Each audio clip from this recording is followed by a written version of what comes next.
At 4:37 on a Thursday afternoon, I was standing beneath the white lights of a conference room at Fort Belvoir, explaining how dishonest contractors hide bad work inside honest paperwork when my phone began to vibrate against the table.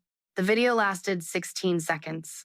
In the first 5, my 76-year-old mother was standing behind the counter of Ellison Marine and Hardware with a clipboard pressed to her chest. A man named Preston Rusk had one hand around her wrist and the other on a stack of papers she would not sign. In the next 6, he twisted her arm, shoved her backward, and sent her down hard beside a rack of crab traps. Her glasses struck the floor.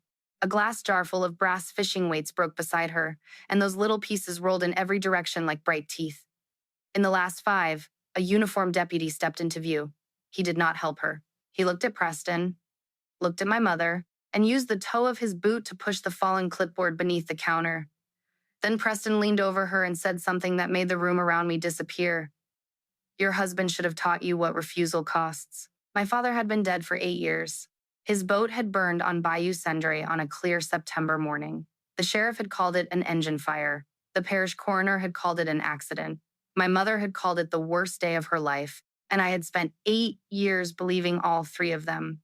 Until those 16 seconds, I did not shout. I did not drop the phone. I did not do any of the things people do in movies when grief arrives with good lighting and a clear place to stand. I set the laser pointer on the table. I told the general counsel beside me that I had a family emergency.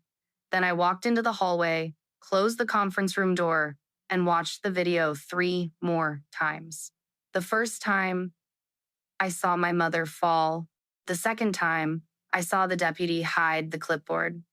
The third time, I noticed a man reflected in the glass of the bait refrigerator. He stood near the front door in a pale summer suit, perfectly still, while his son put an old woman on the floor. Gideon Rusk. I knew the name. Everyone who grew up in St. Arden Parish knew it. Rusk Response and Recovery hauled storm debris, repaired levees, demolished flooded houses, and somehow won every large public contract within 100 miles of Belle Rive. Gideon appeared in newspaper photographs after hurricanes with his sleeves rolled up and a hand on somebody else's shoulder. He liked to say he rebuilt what nature broke. In the reflection, he was not rebuilding anything. He was watching a threat being delivered. Before I tell you what was buried beneath my mother's store, tell me in the comments what you would have done after seeing a deputy watch an old woman fall and then help hide the reason she was attacked. I ask because fear often survives by persuading decent people that silence is the same thing as safety. My name is Mara Ellison. At the time this happened, I was 49 years old and a colonel in the United States Army Judge Advocate General's Corps. Most people hear Army lawyer and imagine courtrooms, polished shoes, and arguments about regulations. My work was less dramatic and more useful. I supervised lawyers who followed money through procurement files. We looked for false invoices, altered inspections, hidden ownership, and the quiet arrangements that let public dollars disappear without making a sound. I had spent nearly 26 years learning that fraud rarely begins with a suitcase full of cash. It begins with a date that does not match, a signature made with the wrong pen, a truck that was paid to make 6 trips when the gate log shows 2. Small things, boring things, the kind of things arrogant people stop respecting because they think nobody patient enough is watching. That afternoon, patience was the only useful weapon I had. My first call was to my mother. It rang 6 times before a nurse answered. "Mercy of the Delta Hospital," she said. "Are you family?" I told her I was the daughter. She lowered her voice and said my mother had a fractured wrist, 2 cracked ribs, and 6 stitches near her hairline. She was awake. She was angry. The nurse added that last part as though it might comfort me. It did. My second call was to my commanding officer, Brigadier General Elaine Porter. She had already heard enough through the conference room staff to know something was wrong. I gave her the facts without adjectives. My mother had been assaulted. A deputy had been present.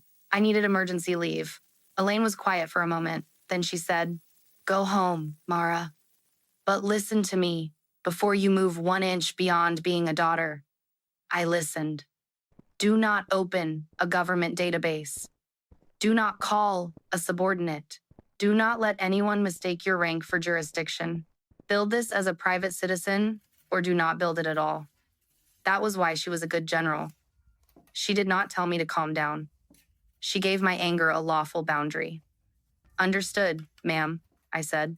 Then she added, your father used to say a uniform was a compass, not a hammer. You remember that? I closed my eyes. I had not known she knew my father well enough to quote him. Yes, ma'am, I said. I remember. Thomas Ellison had repeated that sentence through most of my adult life. He first said it when I came home from officer training with new brass on my shoulders and more certainty than good sense. A uniform is a compass, Mara. It should help you find north. The minute you use it as a hammer, you have lost your direction. He had been a land surveyor, which meant he trusted bearings more than moods. He carried an old brass compass in a leather case and checked it even when a modern instrument told him exactly where he stood. Machines can be wrong, he would say. Pride can be wrong faster. I booked the first flight south. I packed one uniform because habit is stronger than intention, then took it out and left it hanging in the closet. I packed jeans, 2 plain blouses, running shoes, a legal pad, 3 pencils, and the red accordion folder I used for personal tax records. I did not know yet what I would put inside that folder. I only knew I was going to need one. The flight from Virginia to Louisiana crossed weather that looked gentle from above. White clouds lay over the country like folded linen. Below them, people were mowing lawns, closing shops, making dinner, and believing the story of their day was already settled. Mine had split open. I watched the video until I could account for every second. The papers in Preston's hand had a blue cover sheet. The deputy wore the shoulder patch of the St. Arden Parish Sheriff's Office. Gideon Rusk's reflection appeared for less than 2 seconds. Near my mother's shoe, partly hidden beneath the counter, was a yellow survey flag. That flag bothered me. Marine supply stores do not normally keep survey flags beside the cash register. My father had kept bundles of them in the back room when he was alive, but my mother had cleared out most of his equipment after the funeral. She said it hurt too much to see his things, waiting for hands that were not coming back. The flag meant someone had been measuring something. I wrote that sentence on the first page of the legal pad. Someone had been measuring something. Then I wrote the next question beneath it. What did they need my mother to sign? I landed in Baton Rouge a little after midnight and drove south in a rental car that smelled faintly of lemon cleaner and old cigarettes. The highway narrowed as I left the city. Gas stations gave way to cane fields. Cane fields gave way to black water, low bridges, and live oaks bent over the road as if they were listening. Belle Reve sat where Bayou Sundra widened before joining the river. It was the kind of town people described as sleepy when they did not have to live with what slept there. 1 main street, 1 Catholic church, 2 Protestant churches, a courthouse built from pale brick, a veterans hall with a roof that leaked every hurricane season. The same grocery store had changed names 4 times without changing owners. My parents' store stood at the end of Water Street on pilings driven into soil my grandfather bought after the war. Ellison Marine and Hardware sold rope, motor oil, galvanized nails, bait, rain jackets, coffee, and advice nobody had asked for. My mother opened it with my father 43 years earlier. He handled surveys during the week. She kept the store alive through storms, recessions, and 3 separate attempts by national chains to underprice her. People said Ada Ellison could repair a reel, settle a fishing argument, and shame a grown man into paying an overdue bill without raising her voice. That was the woman Preston Rusk had put on the floor. The hospital room was on the 2nd level, facing the parking lot and a row of cypress trees. I stood outside the door long enough to hear my mother's voice through it. I told you, I do not need pudding, she said. I have teeth. The nurse came out carrying a sealed cup and gave me a look that said I had inherited a difficult assignment. She is stable, the nurse said. Her blood pressure is higher than we like. She refuses pain medicine stronger than acetaminophen. That sounds like her. The nurse touched my arm before walking away. A fall like that is not small at her age. Do not let her convince you otherwise. I entered. My mother looked smaller in the bed, but not weaker. There was a white bandage above her left temple. Her right wrist was wrapped and braced. Purple bruising had begun along her ribs. Her silver hair, usually pinned neatly at the back of her head, spread across the pillow in soft disorder. Her first words were not hello. You should not have left work. My first words were not gentle. A man broke your wrist. He did not break it on purpose. He twisted your arm and shoved you. I lost my balance. A deputy hid the papers. Her eyes moved toward the window. That was the first answer she gave me. I pulled the chair close and sat down. I placed my hands flat on my knees because I did not trust them anywhere else. What did Preston want you to sign? Nothing that matters now. Then tell me what it was. Mara, she said, and there was a warning in my name. You have been home less than an hour. I have been your daughter for 49 years. That gives me standing. The corner of her mouth moved despite everything. My mother respected a clean argument, even when she disliked the conclusion. She looked toward the closed door and lowered her voice. It was a temporary access agreement. Gideon's company says the parish needs to inspect the ground behind the store before hurricane season. They wanted permission to bring in drilling equipment. Why did you refuse? Because your father told me never to let Rusk equipment onto this property. The room seemed to contract around us. When did he tell you that? 2 weeks before he died. I waited for more. None came. Mother, why have you never told me this? Because there was nothing you could do from Afghanistan, and after you came home, there was still nothing you could do without tearing open every grave in this family. My voice stayed level, but only because I had spent a career practicing level. Preston mentioned Dad while he was standing over you. She closed her eyes. I know. You heard him. I heard him. And you still want me to leave this alone. Her eyes opened again. Fear was there. Not confusion. Not age. Fear. Old and disciplined. I want you alive, she said. That sentence did more to change my understanding than the video had. My mother was not protecting Preston Rusk. She was protecting me from whatever she believed had killed my father. I leaned closer and took her uninjured hand. I am not going after anyone with my rank. I am not threatening anyone. I am going to ask what those papers were for, why a deputy helped hide them, and why Dad warned you about Rusk equipment. She squeezed my fingers. The river keeps what people throw into it, Mara. No, I said. Water moves things. Sometimes it brings them back. She looked at me for a long time. Then she said, the key ring is in my purse. Take the brass key. It opens the old survey cabinet in the back room. Your father locked it before he died. I never opened it. Why not? Because he asked me not to, unless Gideon came for the ground. Outside the hospital window, rain began to strike the glass. Not hard, just enough to make the parking lot shine beneath the lamps. I took the brass key from her purse. It was warm from the room and worn smooth at the teeth. For the first time that night, I understood that I was not beginning an investigation. I was stepping into one my father had left unfinished. I reached the store shortly after dawn. The storm had passed, leaving the bayou flat and dark beneath a low sky. Ellison Marine and Hardware looked almost normal from the road. The faded blue awning still sagged at the left corner. The hand-painted sign still had a white streak where lightning split the old cedar board during Hurricane Ruth. The brass ship bell above the door still rang when I entered. Inside, normal ended. A brown stain marked the floor where the nurse said my mother's blood had fallen. The broken jar had been swept up, but several brass weights remained beneath the display racks. One of the crab traps was bent.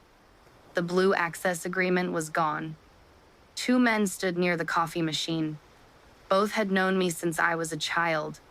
Mr. Landry used to let me steer his shrimp boat inside the no-wake zone. Walter Pine had taught me how to sharpen a fillet knife without ruining the blade. They looked at me, looked at the stain, and found reasons to study their paper cups. Morning, Mara, Mr. Landry said. Morning. How is your mama? Her wrist is broken. She has cracked ribs and stitches. He lowered his eyes. Terrible thing. A fall. I let the word remain between us. A fall. Walter cleared his throat. Floor gets slick when the air is wet. There had been no rain when the video was recorded. I asked whether either man had seen Preston Rusk inside the store. Mr. Landry began stirring coffee he had already sweetened. I came in late, Walter said. I was out back. The video showed both of them within 10 feet of my mother. I could have embarrassed them. I could have played it at full volume and forced them to watch themselves look away. Instead, I said, I understand fear. I do not confuse it with truth. Neither man answered. Behind the counter, A narrow door led to the old survey room. My father had once filled it with tripods, stakes, rolled maps, waterproof field books, and the yellow flags I had noticed in the video. After his death, my mother turned most of the space into inventory storage. Boxes of spark plugs rose along one wall. Life jackets hung from hooks. At the back stood a green steel cabinet with rust around the hinges. The brass key fit. Inside were 4 shelves. The top 3 held ordinary things: tax files, warranty cards, old photographs, a chipped coffee mug from a surveying convention. The bottom shelf was empty except for a shallow wooden tray. The tray contained 1 yellow survey flag, a small envelope, and my father's brass compass. The envelope had my name on it. Mara, it said in his block handwriting. Check the tide before you trust the line. Inside was a single page torn from a field book. It showed a rough sketch of the store, the bayou, the old freight spur behind Water Street, and 7 marked circles labeled as core sites. The 7th circle sat beneath the rear loading area of our property. Beside it, my father had written 3 dates and 1 sentence. Original soil remains below 6 feet. Do not allow replacement fill. There was no explanation of what he expected anyone to find in that soil. The compass was heavier than I remembered. When I opened the lid, the needle swung, trembled, and settled north. A tiny scratch crossed the glass near west. I had made that scratch when I dropped it from our porch at age 9. My father had refused to replace the glass. Damage that does not change the bearing is a lesson, he told me. At the time, I thought he was talking about a compass. I put the page, the flag, and the compass into my red folder. Then I photographed the cabinet as I had found it, including the empty spaces. Evidence is not only what remains, sometimes the missing shape tells you what was removed. The front bell rang. A young woman entered wearing a rain jacket over purple medical scrubs. I recognized her after a moment. Tessa Broussard had worked weekends at the store since high school.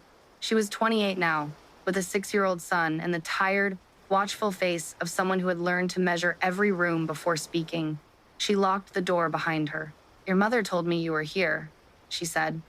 Were you in the store yesterday? She nodded. Did you record the video? Another nod. Why was only part of it sent to me? Because the deputy grabbed my phone. I told him it had not saved. After he left, I cut the part that showed his face and sent it to my cousin. I thought a short clip might get out before they made me erase everything. Do you still have the full recording? She reached inside her jacket and handed me a phone wrapped in a plastic sandwich bag. I made 2 copies before I came, she said. One is with my sister in Lafayette. One is online in an account nobody here knows about. My opinion of Tessa changed in that instant. She was frightened, but she was not careless. We sat behind the counter and watched the full recording. It lasted 1 minute and 11 seconds. Preston entered carrying the access agreement. Deputy Russ Tolan followed him. Gideon Russ came last and remained near the door. The sound was clear enough to hear every word. Preston told my mother the parish had approved an emergency soil stabilization inspection. My mother asked for the permit number. He said she did not need one because the work protected the public. She replied that public work arrives with public paper. That sounded like Ada Ellison. Gideon then spoke from the doorway. He said the work had to begin before the first week of June. He offered my mother $40,000 for a 30-day right of entry. She said no. He raised the offer to $60,000. She said, Thomas told me what you buried near the freight spur. The room on the screen became still. Gideon did not ask what she meant. He said Thomas was confused near the end. My mother answered, he was frightened. That is not the same thing. Preston stepped closer and told her to sign. She held the clipboard against her chest. Deputy Tolan moved between Tessa and the counter, blocking most of the view. Preston grabbed my mother's wrist. Then came the 16 seconds I had already watched. What happened after the clip mattered even more. Gideon told the deputy to collect the agreement. Tolan pushed it beneath the counter with his boot, then picked it up when he thought Tessa had turned away. Preston asked whether the old woman had hit her head hard enough to forget. Gideon told him to stop talking. Before leaving, Gideon looked directly toward the camera. Tessa, he said, your boy still rides his bicycle past the south yard after school, does he not? Tessa's breathing changed on the recording. Gideon smiled. Children should be careful near trucks. That was why she had been afraid. I paused the video and asked whether anyone had threatened her since. Deputy Tolan came to my apartment last night. He said filming private business could be a crime. It was not private business. It happened in a store open to the public. I know that now. I did not know it when a deputy was standing outside my door. She looked toward the front windows. My son is with my sister. I am not bringing him back until I know what happens next. That was a reasonable decision. I told her to keep the original phone powered off and not alter the file. I wrote down the model, the approximate time, and where she had stood. I asked her to send one untouched copy to an attorney outside the parish before noon. I did not yet have an attorney outside the parish. I intended to find one. My next stop was the sheriff's office. Sheriff Leon Boudreau had been elected 4 times.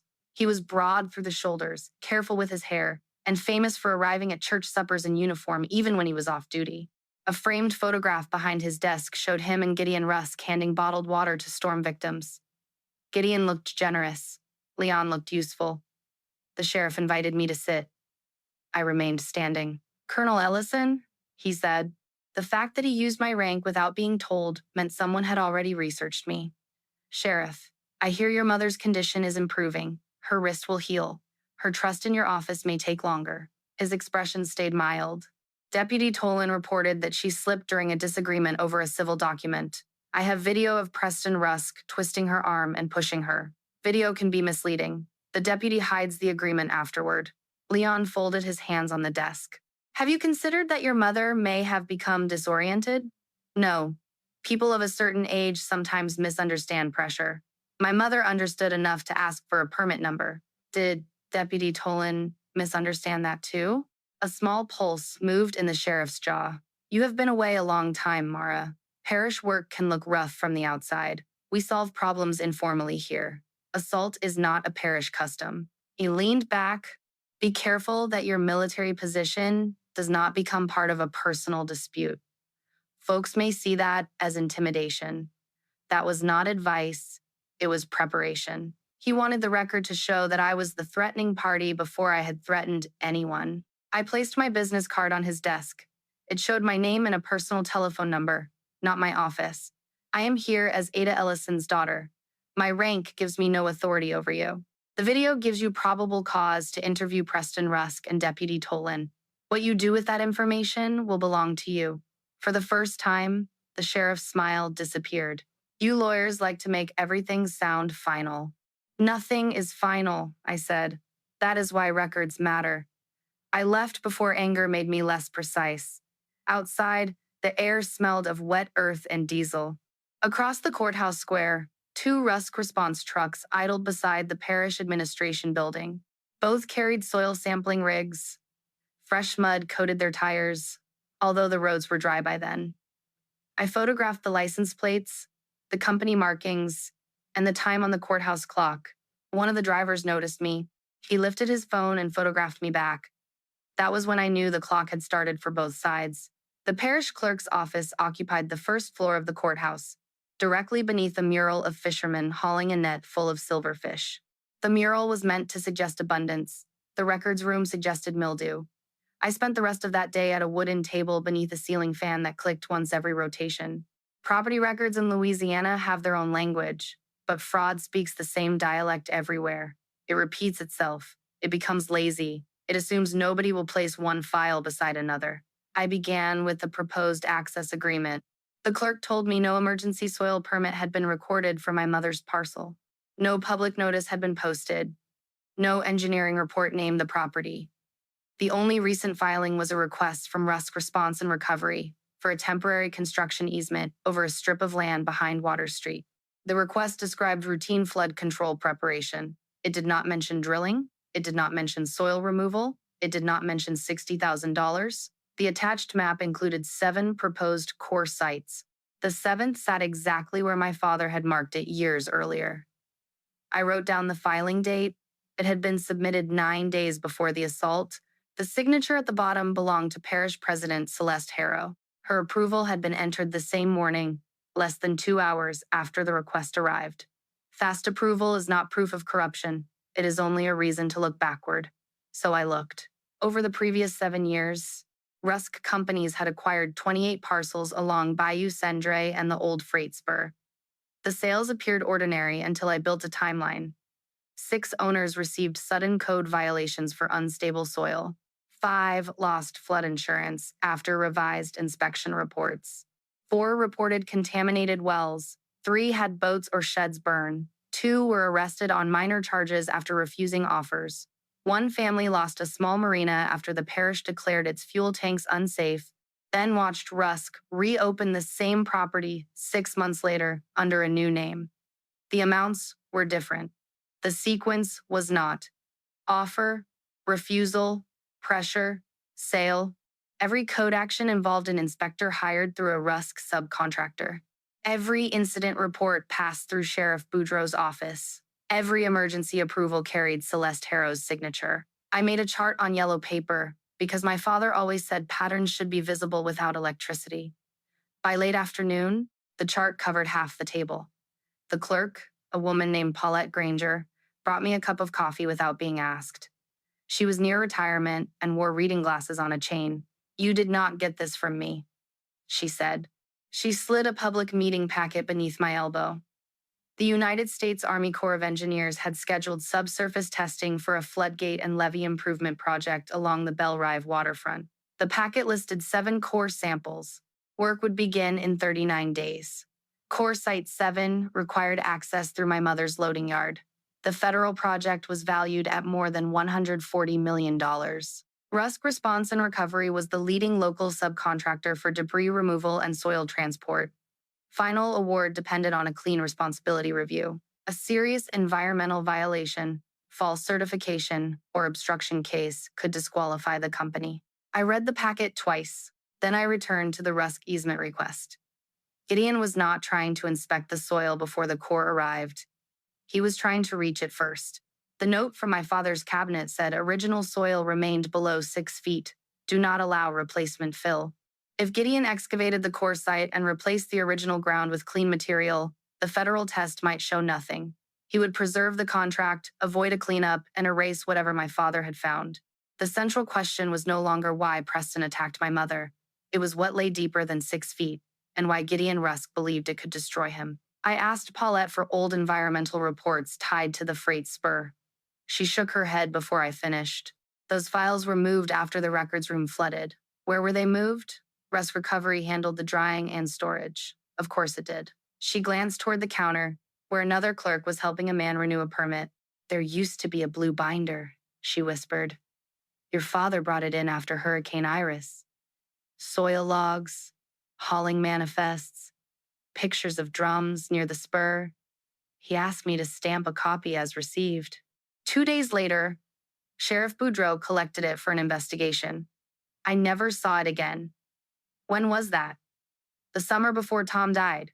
Did you tell anyone? I told the state environmental office when they called. A week later, the complaint came back to the parish for local review. Leon closed it. That explained how evidence could disappear without anyone technically stealing it. Send it in a circle until it reaches the person protecting the center. I thanked her and asked whether she would be willing to say the same thing to an investigator outside the parish.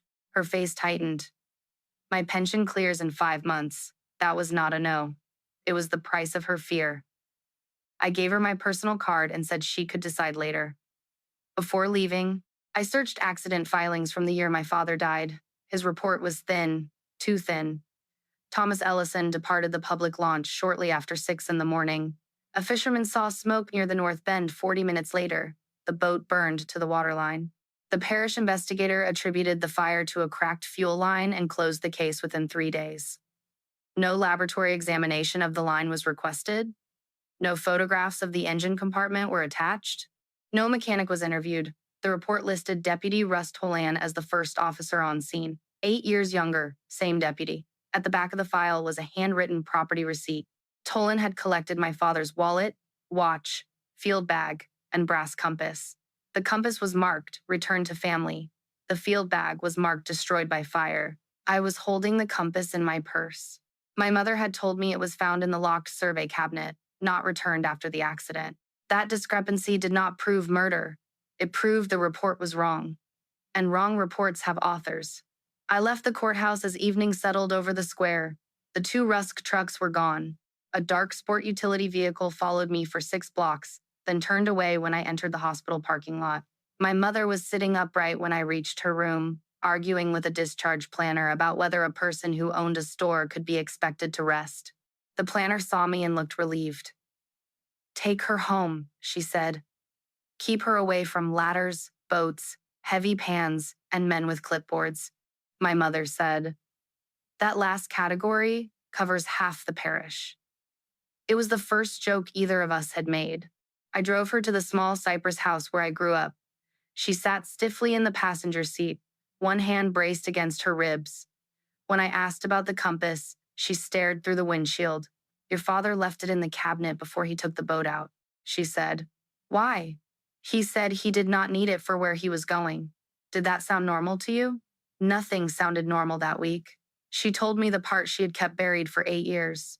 My father had been hired to verify survey coordinates for a storm debris project near the freight spur. Rusk Response claimed it had removed contaminated materials from the area after Hurricane Iris. Thomas found that the disposal coordinates on the hauling manifests did not match the actual excavation sites. Trucks listed as traveling to a licensed landfill had never passed the highway weigh station.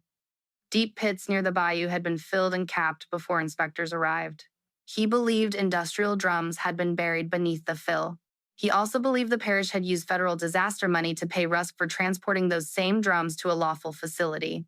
That meant the public may have paid for a cleanup that never happened. The night before he died, he told my mother he was meeting someone who could authenticate the original records. He left the compass behind and said, "If I am late, call Miriam." Who is Miriam? Miriam Vale. She was a notary and land use attorney before Gideon ran her out of business. Did you call her? I did. She came here after the funeral. She said Thomas had left material with her, but he had given strict instructions. She could release it only if Rusk tried to enter our property again or if I was harmed. My mother looked at her braced wrist. I suppose Gideon has satisfied both conditions. Why did Dad make her wait? Because he did not trust the sheriff. He did not trust the parish. He was trying to reach a federal inspector before he died, but he did not know which office had already been compromised. He wanted the evidence to surface when there was a current act, not only an old allegation. That sounded like my father. He understood that truth without timing can be buried as easily as waste. Do you have Miriam's number? My mother nodded toward the kitchen. It is written inside the church directory beside the telephone. I never erased it.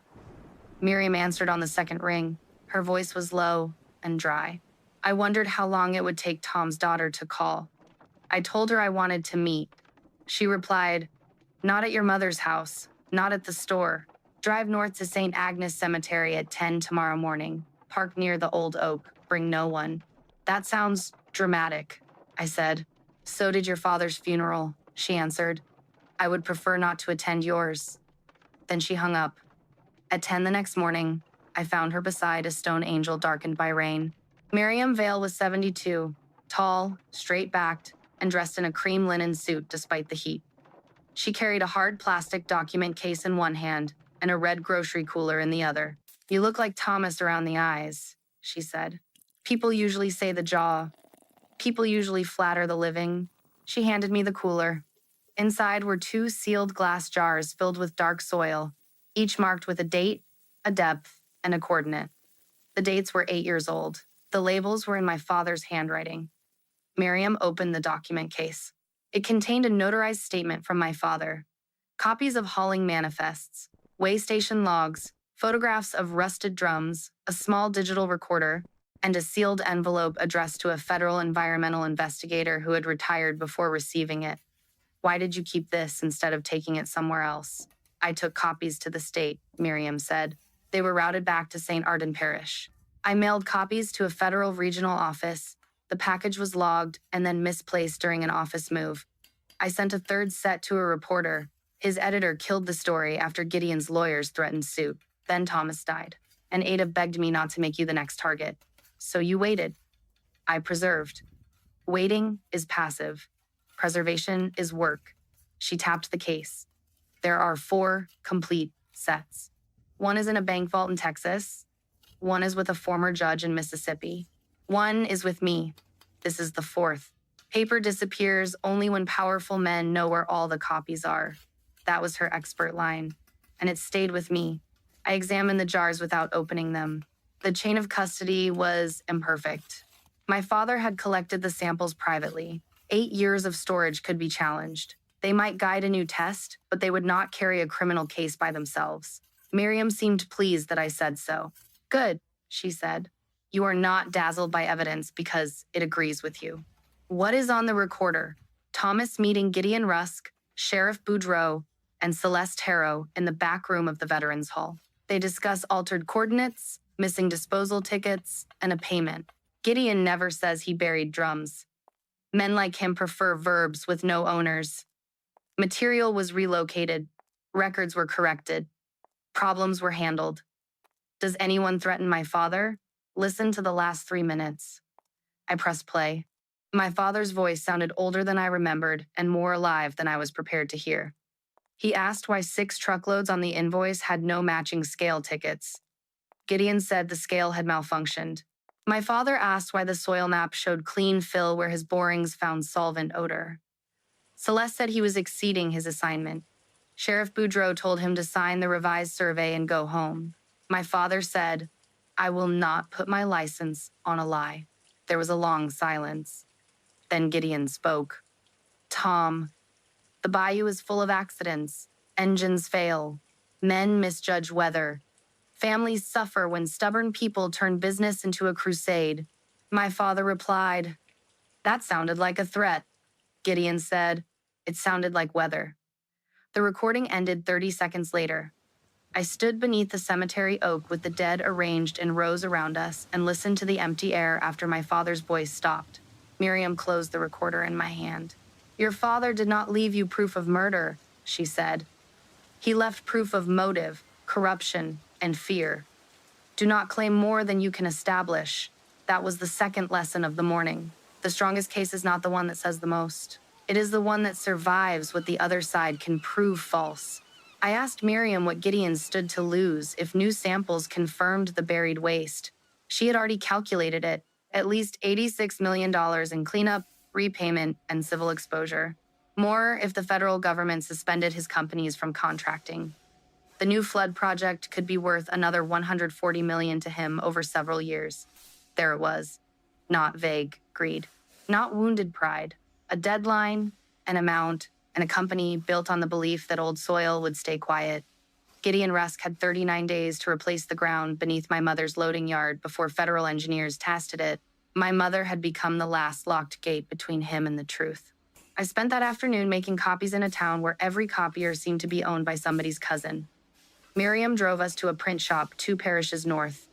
We scanned each page, photographed every seal, and created a simple inventory. Originals remained with her.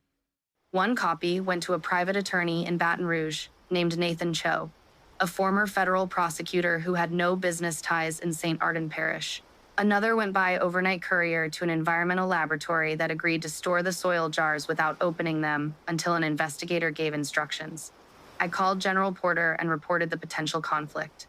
The company involved was seeking work connected to an Army Corps project. I had learned about the project through a public meeting packet, but my official position could create the appearance that I had used inside access. Elaine gave me a direct order not to participate in any Army review involving Rusk response. She assigned an ethics lawyer to document my recusal. Then, she said something less official. You did the right thing by calling before someone else called for you. I asked whether she had known my father. A little, she said. He surveyed a training area when I was a young captain. He corrected a map that 3 senior officers had already approved. When they asked why he was so certain, he put his compass on the table and said North did not care about rank. That sounded like him. Elaine continued, Mara, the institution cannot be your family weapon, but it can protect its own integrity. Send public evidence through public channels. Let the agencies with jurisdiction decide what it means. That was the line I followed. Nathan Cho prepared a preservation letter to Rusk, response, the parish government, and the sheriff's office. The letter did not accuse anyone of murder or conspiracy. It identified likely civil claims, named categories of records, and warned that deleting relevant material after notice could become evidence of obstruction. A letter does not freeze a building. It does something more useful. It removes the excuse that nobody knew the records mattered. Miriam filed for a temporary restraining order to prevent entry onto my mother's property without valid consent or a court order. The hearing was set for the following week. I submitted Tessa's video, my father's documents, and the public project records through the Environmental Protection Agency criminal tip process. I also sent them to the United States Attorney's Office in Baton Rouge. I did not mention my rank until the final line, where I disclosed it to avoid any later claim that I had hidden a professional interest. Then I waited. Waiting is the part stories usually skip because patience has no soundtrack. In real life, it is where most lawful work happens. My mother returned to the store 2 days after leaving the hospital. I found her behind the counter with her wrist in a brace, attempting to open a carton of spark plugs using one hand and her teeth. The doctor said rest. The doctor also said pudding. You rejected both with equal wisdom. She gave me a look and handed over the carton. Business was slow. People came in, bought what they needed, and avoided speaking about the video. Tessa remained with her sister. Mr. Landry left cash on the counter for coffee and departed before I could ask another question. Fear had turned the store into a room where everyone whispered without making sound. Near noon, the ship bell rang. Preston Rusk walked in. He wore pressed khaki pants, deck shoes without socks, and a pale blue shirt with his company logo stitched over the heart. His right hand carried a new copy of the access agreement. A heavy square ring struck the clipboard each time he moved. My mother became very still. Preston smiled at me. You must be the army daughter. My name is Mara. He looked me over. No uniform, no visible weapon, no audience he respected. My father says you have been making a lot of paper move around. Paper moves faster when people lie on it. He placed the agreement on the counter. This is a generous offer. Your mother signs today. She receives $75,000. We use the rear yard for 3 weeks, then everybody goes back to normal. Normal ended when you broke her wrist. She fell. I have the full video. The ring stopped tapping. For 1 second, he looked younger than 35. Then the practiced confidence returned. Videos can disappear, not this one. He turned toward my mother. Ada, you know how this ends. Your husband knew too. I stepped between them. Do not use my father's death as leverage. Preston leaned close enough that I smelled mint and coffee. Your father took a boat into bad weather. People here understand that. You have been gone so long you think a law degree makes you local. The morning my father died had been clear. You should leave, I said. He placed 2 fingers against my shoulder and pushed. Not hard, not enough to injure, exactly enough to test whether I would give him the scene he wanted. I did not move. I had been shoved by frightened recruits, drunk witnesses, and men much larger than Preston Rusk. Force is information. His push told me he wanted anger more than access. I lowered my voice. You are standing beneath a camera. He glanced up. The store camera had not worked in years. He did not know that. The bell rang again. Sheriff Boudreaux entered with Deputy Tolan behind him. Preston stepped back as if the timing were accidental. Leon looked at the agreement, then at me. We received a complaint about harassment. From whom? Mr. Rusk says you are interfering with authorized parish work. There is no authorized work on this property. That is for the parish to decide. The owner has decided. My mother said no. Leon rested his hand near his belt. Colonel, I suggest you leave before this becomes disorderly. This is my mother's store, and she appears distressed. My mother spoke from behind me. The only people distressing me are the ones who keep bringing paper I have refused to sign. Deputy Tolan stared at the floor. Preston smiled again. That was when the front window filled with people. A local reporter stood outside with a camera operator. Behind them were 3 members of the Bell Rive Veterans Post, including Walter Pine. Tessa had released the full video to the reporter that morning after Nathan Cho confirmed she could do so without surrendering the original file. The reporter opened the door and asked Sheriff Boudreaux why his deputy had hidden evidence of an assault.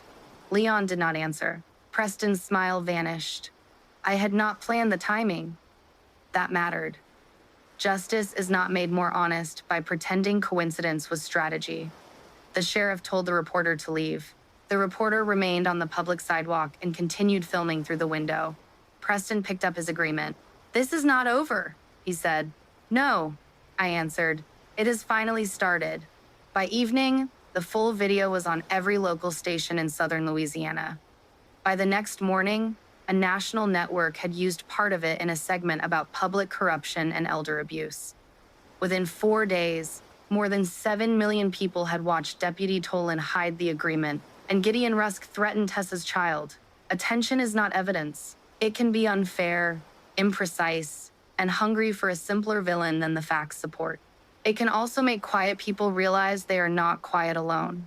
The first call came from a widow named Bernice Landry. After she refused to sell Rusk a boatyard, a parish inspector declared her fuel lines hazardous.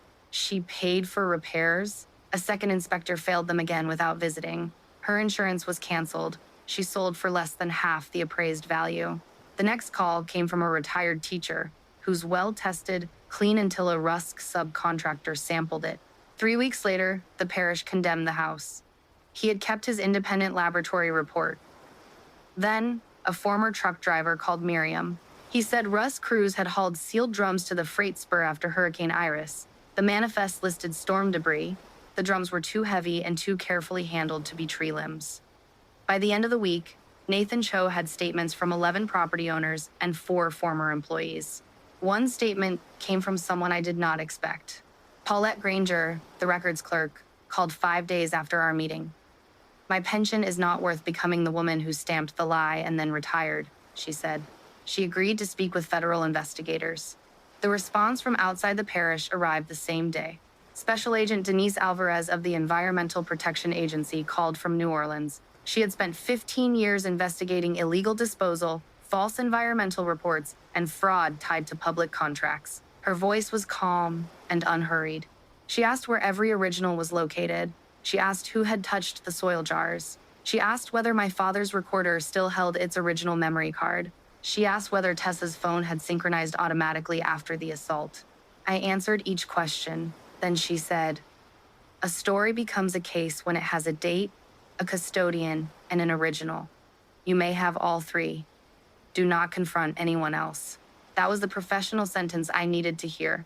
Agent Alvarez arranged for federal agents to collect the recorder, the jars, and the original phone under documented chain of custody.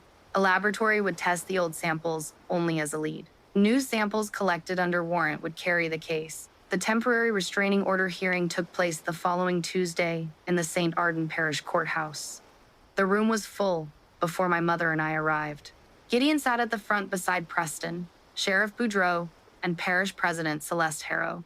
Their lawyer had 3 assistants and a stack of binders tall enough to suggest weight where there might not be substance. I wore a dark civilian suit.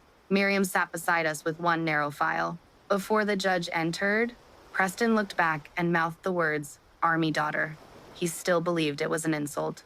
The parish lawyer argued that emergency flood preparation allowed temporary access. Miriam asked him to identify the declared emergency, the engineering authority, and the permit number.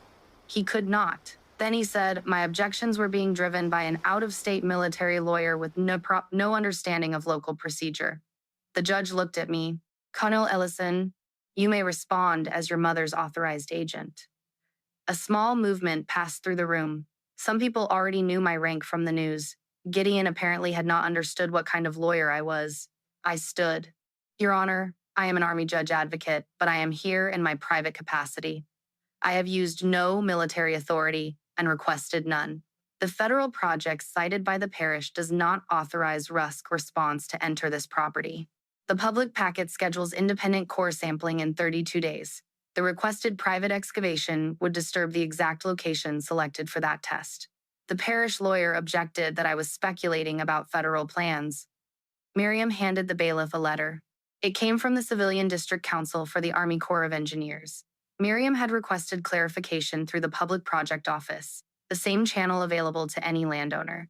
The letter stated that no contractor had permission to remove soil from Core Site 7 before testing. Any such disturbance could compromise the project and would be reported to federal authorities. The judge read it twice. Then she granted the restraining order. Gideon turned toward me. For the first time, I saw calculation replace contempt.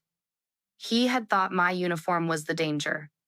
He was beginning to understand that the dangerous part was the training beneath it. Outside the courthouse, cameras crowded the steps. I declined to speak. My mother did not. She stood with her wrists still braced and said, "I was afraid for 8 years. Fear did not protect my husband. It did not protect me. It only gave dishonest men more room." Behind her, Mr. Landry began to cry. He walked to the nearest camera and admitted he had seen Preston push her. Walter followed. Then another customer. By sunset, 5 witnesses who had claimed to see nothing had given statements through Nathan Cho. That was the moment the town changed direction. Not when my rank became public, not when a judge signed an order, when frightened people decided their shame was lighter than their silence. The federal inquiry was no longer preliminary by the end of that day. Once federal subpoenas and preservation letters arrived, the people around Gideon Rusk began making mistakes. The first came from parish president Celeste Harrow. She ordered an assistant to move archived contract files from the administration building to a commercial storage unit. The assistant had watched the video of my mother. Instead of moving the files quietly, she photographed the order, copied the inventory, and called Agent Alvarez. The second came from Sheriff Boudreau. He instructed Deputy Tolan to collect old evidence boxes from a locked room behind the parish jail. A younger deputy named Eli March saw them loading boxes into Tolan's private truck after midnight. Eli had served in the Marine Corps before joining the sheriff's office. He told Agent Alvarez later that he knew the difference between following a lawful order and helping a superior destroy one. He photographed the boxes and the truck. The third mistake belonged to Preston. With 24 days remaining before the federal soil tests, he moved 3 excavators and 6 dump trucks into the Rusk South Yard. Company records described the equipment as hurricane readiness assets. Weather reports showed no storm within 1,000 miles. Agent Alvarez did not tell me what she planned. She should not have. I was a witness and the victim's daughter, not a member of her team. That separation became difficult on a humid Friday night when Tessa called my personal phone shortly after 11. "I can hear trucks behind the store," she whispered. She was staying with her sister, but she had returned to Belle Rive to collect clothes. From the road behind my mother's house, she could see work lights moving near Water Street. I asked whether she was safe. "I am in my car with the doors locked. Drive away. Call Agent Alvarez. Do not go near the store." "What about Ada?" My mother was asleep in the next room. I told Tessa I would handle her. Then I called Agent Alvarez. She answered before the second ring. "We know," she said. "Stay at the house." "Are you in position?" "Stay at the house, Colonel." She used my rank only when she wanted to remind me that discipline was not optional. I woke my mother and helped her dress. She wanted to drive to the store. I took her keys and placed them on top of the refrigerator, where even a woman with 2 good wrists would have needed a chair. "That is dirty work," she said. "It is effective work." We sat at the kitchen table with the lights off. Through the open window, we heard distant engines near the bayou. The sound rose and fell with the wind. My mother wrapped both hands around a cup of coffee she did not drink. "Your father sat in that chair the night before he died," she said. "He kept listening for a truck on the road." "Did one come?" "Around midnight. It slowed in front of the house and kept going." "Why did you never tell the sheriff?" "The sheriff was driving. There are truths that strike the body before the mind can receive them." I felt that one in my chest. My mother stared toward the dark window. I saw Leon through the windshield. He lifted 2 fingers from the steering wheel as he passed, like a neighbor saying good evening. Outside, the engine stopped. For several minutes, Belle Rive held its breath. Then sirens began from 3 directions. Later, Agent Alvarez told us what happened. Russ crews had cut the chain on my mother's rear gate and entered with an excavator, a dump truck, and a tanker carrying clean fill. They removed the first section of pavement and began digging toward Core Site 7. A federal surveillance team recorded the entry, the equipment, and the first bucket of soil. Agents moved in before the excavator reached 4 feet. Preston was on site in a white pickup. Deputy Tolan sat beside him in uniform. Both were detained. The crew foreman surrendered a work order signed by Gideon and countersigned by Celeste Harrow. It directed the crew to remove all dark material to a depth of 8 feet and replace it before dawn. Before dawn, not for flood safety, not for inspection. Before witnesses could see the ground change. The work order gave Agent Alvarez the current act my father had known the old evidence would need. Federal agents secured the property. A court-approved environmental team collected soil cores while independent observers documented every step. The first cores released a chemical odor before the cylinders were fully opened. Laboratory testing later found chlorinated solvents, petroleum compounds, and persistent firefighting chemicals at levels far above federal screening standards. Beneath 7 feet of fill, they found rusted metal. Beneath 8 feet, they struck the curved side of a drum. By sunrise, the rear yard of my mother's store had become a federal hazardous materials scene. Gideon's house, offices, and south yard were searched the same morning. So were the sheriff's office and Celeste Harrow's administration suite. Agents recovered disposal manifests with duplicate serial numbers, blank laboratory forms carrying signed certifications, burner phones, cash ledgers, and digital maps that placed buried waste beneath 6 former family properties. At the south yard, they found new steel drums painted to look old. Investigators believed the plan had been to remove the original drums, replace the soil, and later produce staged photographs suggesting any contaminated containers had been discovered and lawfully handled during routine work. Gideon had built a career cleaning disasters. He had become so confident that he began manufacturing them.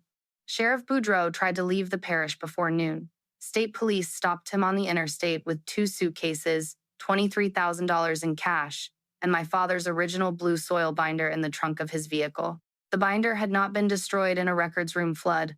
It had been kept because corrupt men often save the very evidence that can ruin them. They mistake possession for control. Deputy Tolan asked for a lawyer.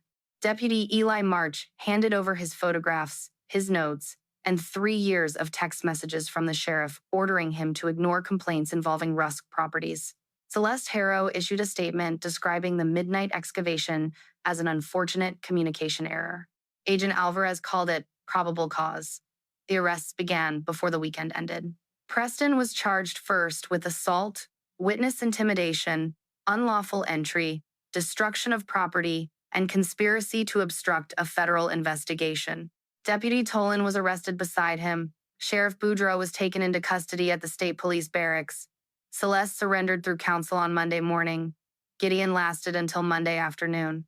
His lawyers spent hours trying to arrange a private entrance at the federal courthouse. Reporters were already waiting at the main doors. He walked past them in handcuffs wearing the same pale suit I had seen reflected in the Bape refrigerator. For the first time, he was the image in someone else's recording. My mother watched from her living room.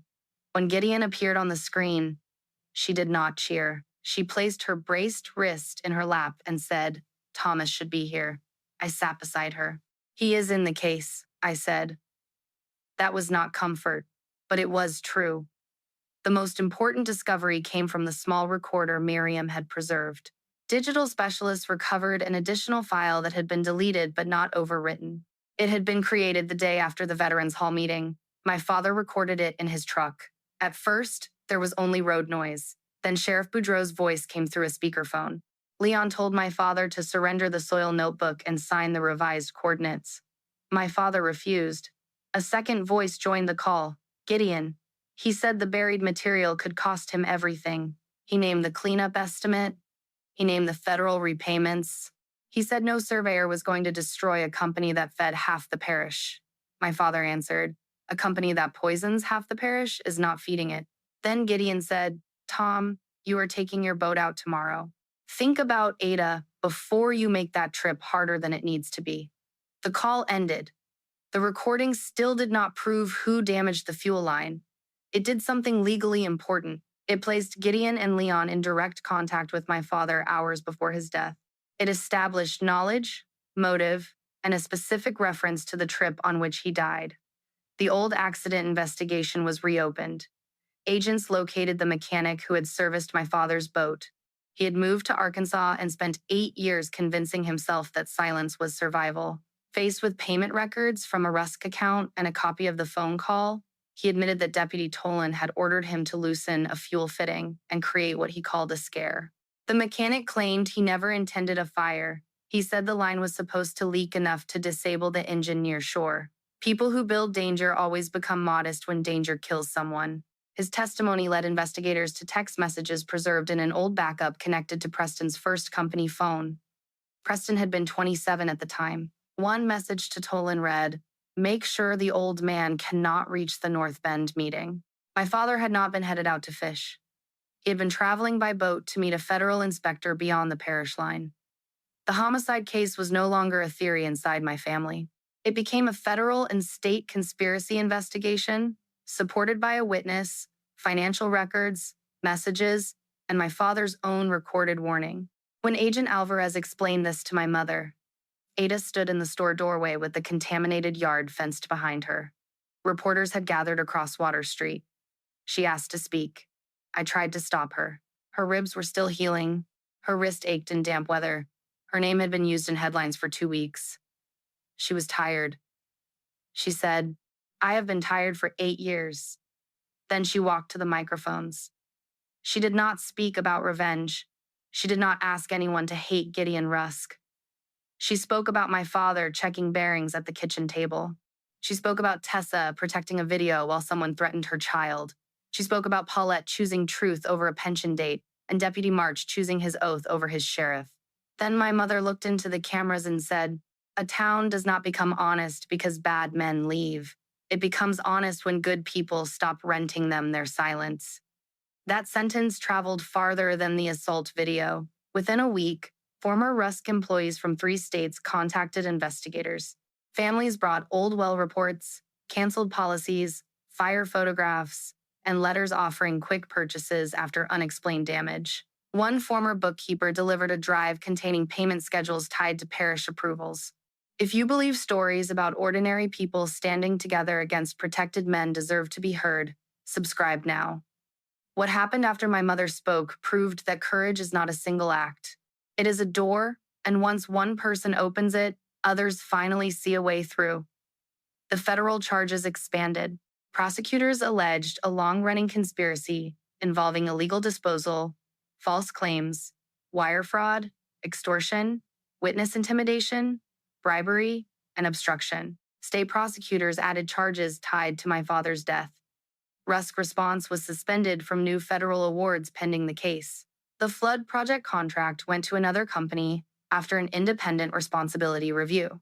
The money Gideon had tried to protect began disappearing into legal fees, cleanup bonds, frozen accounts, and restitution reserves. The number that had driven his panic was $86 million. The final cost would be higher. I saw Preston once more before the first major hearing. He was being escorted through a courthouse corridor when his lawyer asked the deputies for a moment. He looked thinner.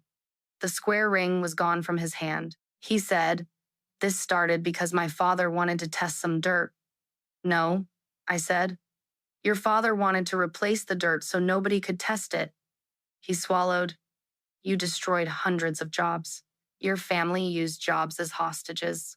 That is not the same as protecting workers." He looked toward my mother, who stood beside Miriam near the courtroom door. All this over one push. I thought about the brass weights scattering across the store floor. I thought about my father leaving his compass behind because he knew the route ahead had nothing to do with direction. I thought about 28 properties, 11 frightened owners, a deputy's boot, a mechanic's hands, and drums sleeping beneath a place where children bought bait. "It was never one push," I said. "The push was only the moment you forgot everyone was still capable of seeing. The deputies led him away. I did not feel triumph. Triumph is clean. What I felt was heavier. A corrupt structure had broken, but every broken piece belonged to someone. Employees would lose work. Families would wait through trials. The bayou would need years of monitoring. Some property could be restored. Some could not. My father's death would receive a true name, but no true name could bring him through the kitchen door again. Justice was not a sunrise. It was cleanup. Slow, expensive, necessary, and performed by people willing to remain after the cameras left. The trials took longer than the headlines suggested they would.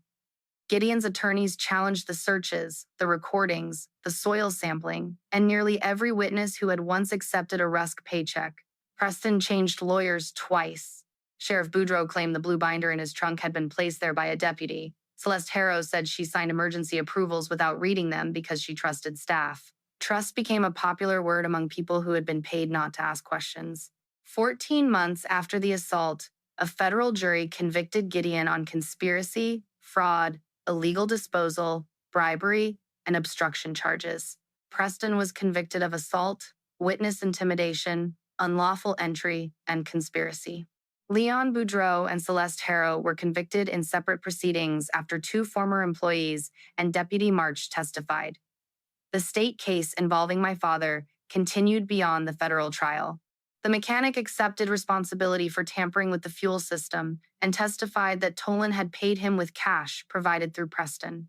Prosecutors charged Gideon, Preston, Tolan, and Leon with participating in a plan that caused my father's death. The exact degree of each person's responsibility would be decided in court, not in my mother's kitchen and not on television. That distinction mattered to me. I wanted the truth named carefully. Careless certainty was one of the tools Gideon had used against everyone else. The parish created an independent review board for emergency contracts. The state took over environmental enforcement until local offices could be rebuilt. Property owners filed civil claims. Some fraudulent sales were unwound. Others resulted in settlements because years of mortgages, improvements, and later transfers made simple return impossible. People wanted the ending to be neat. Land records are not neat. Pollution is not neat. Grief has never respected a straight line. Still, progress came.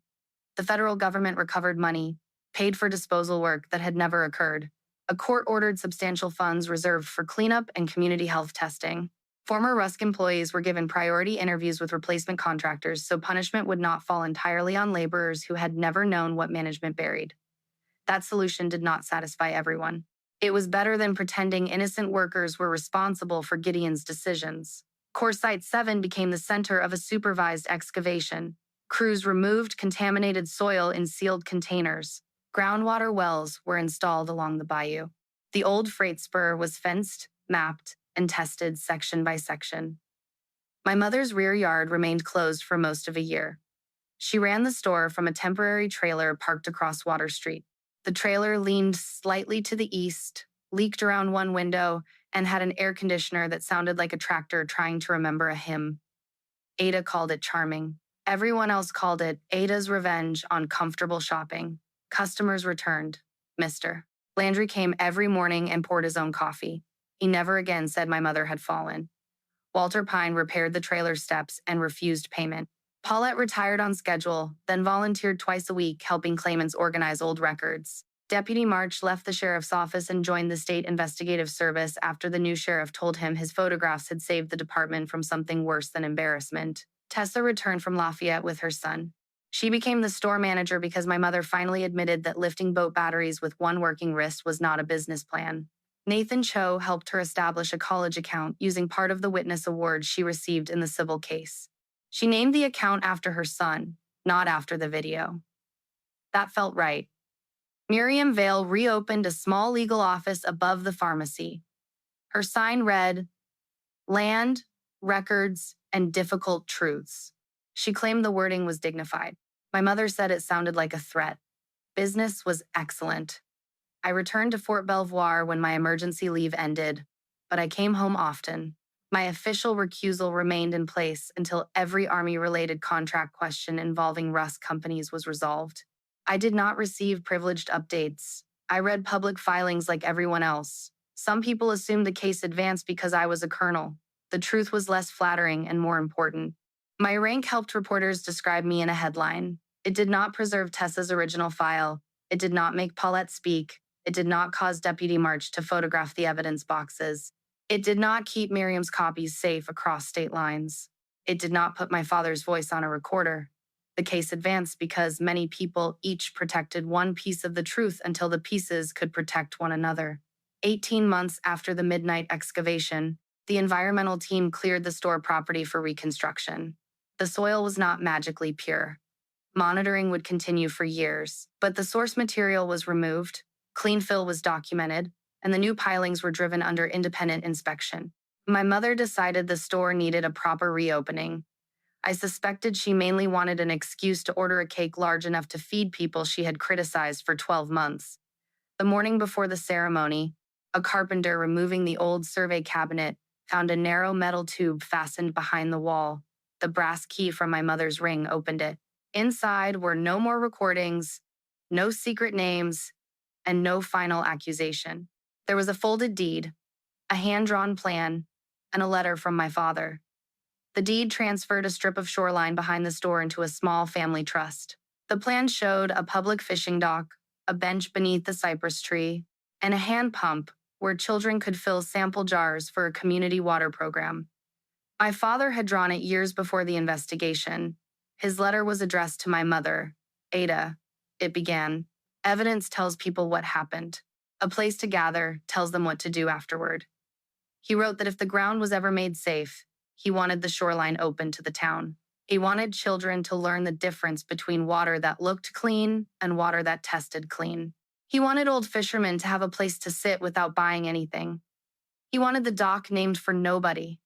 At the bottom, he added one line for me. "Mara will understand the bearing when she is ready."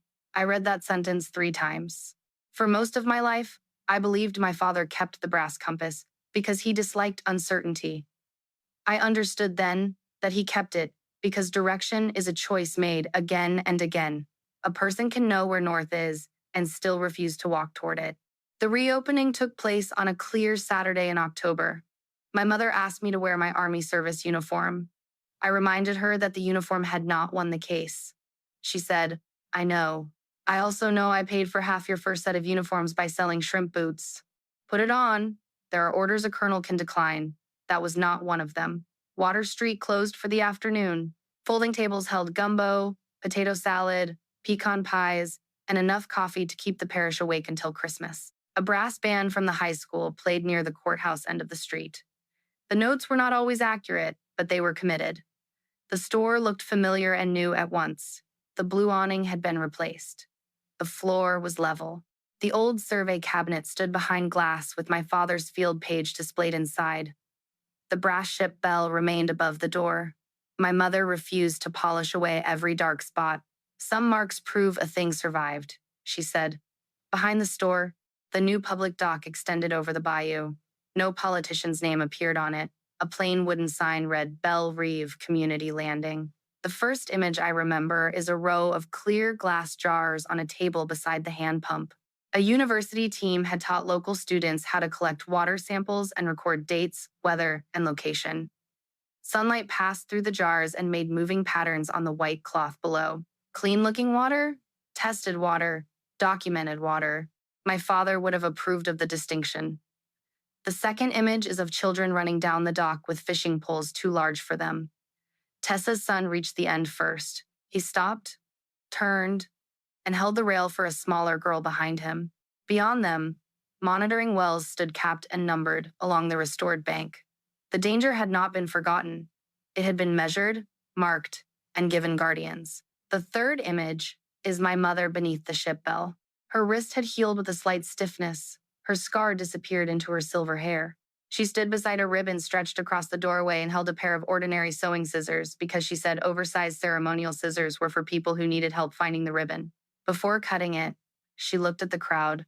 "Thomas wanted no one's name on the dock," she said, "so do not put mine there after I am gone. Names are not what keep a place honest. Records do. Neighbors do. People who show up do." Then she cut the ribbon and rang the bell. The sound crossed the store, the new dock, and the water beyond it. I did not make a speech. I stood near the sample table holding my father's compass in one hand. A boy of about 8 approached me. He had a red cane pole over his shoulder and cake frosting on his cheek. "Did the Army arrest the bad people?" he asked. "No," I said. "Investigators with warrants arrested them. Did you tell them how?" "No." "I carried them a file. A lot of other people carried the rest." He considered that. "Then what did you do?" I looked toward my mother, who was correcting the band director's coffee-making technique. I looked toward Tessa laughing with Paulette. I looked at Deputy March helping an older man down the dock. I looked at the clear jars lined beneath the sun. "I came home when home called," I said. The boy nodded as if that were a complete military doctrine. and ran toward the water.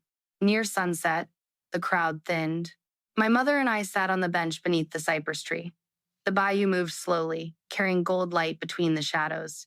Monitoring pumps clicked behind us. From the store came the ring of the bell each time someone entered for one last cup of coffee. My mother touched the compass in my hand. Your father would say, "You took long enough. He would check my math first." She laughed, then rested her head against my shoulder. For 8 years, I had imagined justice as the moment someone finally admitted what happened to my father. The admission mattered. The charges mattered. The convictions mattered. But sitting there, I understood the warmer truth he had hidden behind the wall. He had not preserved evidence only to punish the people who poisoned the ground. He had preserved a plan for what should grow after the poison was removed. The compass needle settled beneath the scratched glass. North pointed across the bayou. Home sat beside me. For the first time in my life, they felt like the same direction.